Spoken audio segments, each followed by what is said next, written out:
Hello guys, welcome to my YouTube channel. कैसे हैं आप सब? आशा करती हूँ अच्छे ही होंगे। तो गाइस, आज है पूर्णमासी का दिन और हनुमान जयंती का दिन, जो कि साल में 2 बार मनाई जाती है हनुमान जयंती। तो आज हनुमान जयंती का दिन है, तो हम मंदिर जा रहे हैं मत्था टेकने के लिए। सुबह से तो हमें टाइम नहीं मिल पाया, तो हमने कहा चलो शाम को ही हम मंदिर जा आते हैं। तो यहाँ पर हमने नारियल ले लिया है बाबा जी को चढ़ाने के लिए, और मैं मौली और पैसे हाथ में लेकर चली थी घर से। गाड़ी में बैठकर मैं अब नारियल के ऊपर मौली और पैसे मैंने बांध दिए हैं, जो कि कोई भी मन्नत हो तो मंदिर में जब कोई खास उत्सव का दिन होता है, अगर उस दिन आप नारियल चढ़ाकर मौली बांध कर उसमें पैसे लगाकर साथ में, और अगर आप बालाजी को चढ़ा कर आते हैं तो आपके मन की इच्छा जो भी होती है वह मनोकामना बालाजी पूर्ण करते हैं। तो इसी स्व इच्छा से हम बालाजी धाम जा रहे हैं कि हमारी भी कोई मनोकामना है वो बालाजी पूर्ण करें।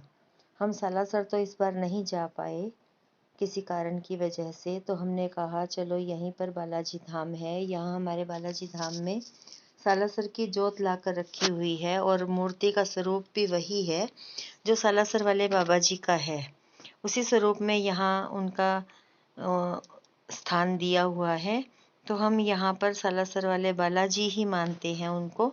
अगर हम सालासर नहीं जा पाते तो हम यहाँ आ जाते हैं। तो अब हम मंदिर के पहुँच चुके हैं। हमने गाड़ी मंदिर की तरफ मोड़ दी है। मैं मंदिर के अंदर का तो आपको शायद ना दिखा पाऊँ, क्योंकि आरती का टाइम है। तो आने के बाद मैंने अब ये एक सूट मेरा ठीक करने वाला था, जो कि मैं बीच में छोड़ कर गई थी।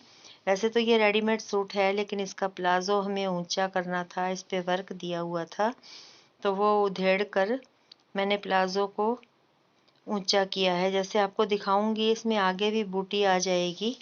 तो वह बूटी मैं कैंची से काट कर उस कढ़ाई को और उसे उधेड़ूंगी, क्योंकि उसमें प्लास्टिक का तार दिया हुआ है, तो इस वजह से वह बहुत ही पक्का काम है। और अगर उसके ऊपर मशीन चलाई जाए तो सुई खराब हो जाती है या टूट जाती है। तो इस तरह से कई बार हमारे पास रेडीमेड सूट आते हैं, जिन्हें हमें काट कर छोटा करना पड़ता है, टाइट करना पड़ता है।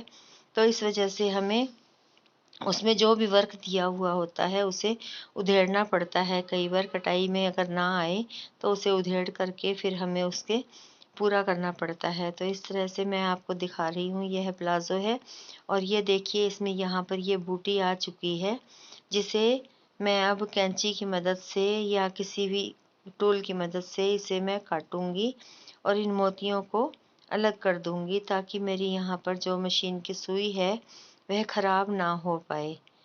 तो इस तरह से गाइज़, अगर आपने मेरे चैनल को सब्सक्राइब नहीं किया है तो सब्सक्राइब करें। मैं आपको इस तरह के छोटे मोटे काम मशीन के और वैसे स्टिचिंग का पूरा काम, जो सूट वगैरह बनते हैं, फॉल लगती है, साड़ी के ब्लाउज बनते हैं, वो काम मैं आपको लेकर आती हूँ और दिखाती हूँ किस तरह से कटिंग होती है, किस तरह से स्टिचिंग होती है।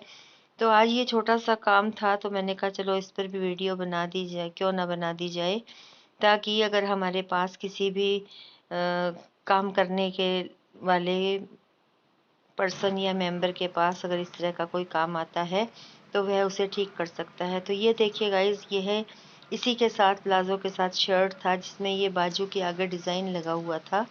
ये देखिए इस तरह से बाजू पर वर्क है, और ये आगे कफ की जगह इस तरह से लंबाई बढ़ाकर इस बाजू की इसे लगाया हुआ था। तो ये स्लीव्स जो है ये बहुत ही लंबी थी, तो जो कस्टमर है उनकी डिमांड थी कि हमारा ये डिज़ाइन भी लग जाए और बाजू हमारी ऊंची हो जाए।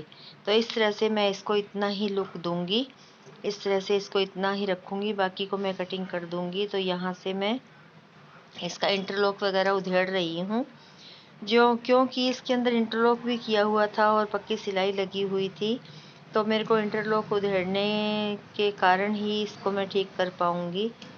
तो यह इंटरलॉक तो मेरे को उधेड़ना ही पड़ेगा। तो मैं सुई की मदद से इंटरलॉक उधेड़ रही हूँ। देखिए गाइस, इसमें एक धागा होता है, जो सिंगल धागा सुई में चलता है, वह धागा हम एक साइड से अगर खींच देते हैं तो इंटरलॉक बड़ी ही आसानी से निकल जाता है। 2 धागे अलग चलते हैं और एक सुई वाला धागा चलता है। 3 धागे होते हैं इंटरलॉक की मशीन में। तो अगर हम उस धागे को खींचते हैं तो इंटरलॉक बड़ी ही आसानी से उधड़ जाता है। नहीं तो अगर किसी को ना जानकारी हो तो इंटरलॉक को उधेड़ना बहुत ही मुश्किल काम होता है।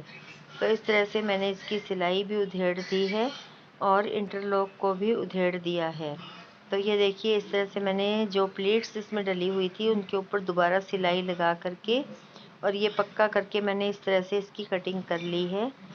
और अब मैं इस पट्टी को बाजू के आगे जो डिज़ाइन है जहाँ पर वर्क दिया हुआ है वहाँ पर जोड़ूंगी। लेकिन इसमें तो यह वर्क भी लगा हुआ है, जो हैंड वर्क है यह कढ़ाई सी की हुई है। इसमें मोती लगे हुए हैं बारीक बारीक, जो कि आरी वर्क होता है वो वाला ये वर्क है इसके ऊपर। तो ये है लगाने में तो बहुत ही दिक्कत आएगी। तो देखते हैं मशीन की सुई भी ख़राब ना हो जाए और यह आराम से लग भी जाए, इसके जो मोती हैं वे भी ना टूट सके। अगर सुई के पैर के नीचे आते हैं तो ये मोती टूट जाएंगे।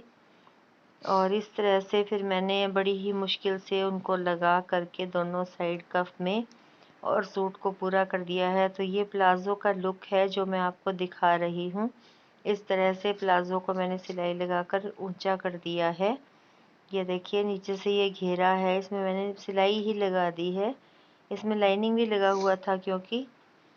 तो इस तरह से ये है प्लाज़ो। उनका लंबाई में मैंने जो उन्होंने नाप दिया था उससे 1.5 इंच लंबा रखते हुए इसको मैंने सिलाई लगाकर और पूरा कर दिया है। और ये है, देखिए, यह शर्ट है जिसके मैंने आपको दिखाया था डिज़ाइन। यह भी मैंने इस तरह से लगा करके और डिज़ाइन भी रहने दिया और बाजू को ऊंचा भी कर दिया। तो इस तरह से मैंने पूरा कर दिया। So thanks for watching.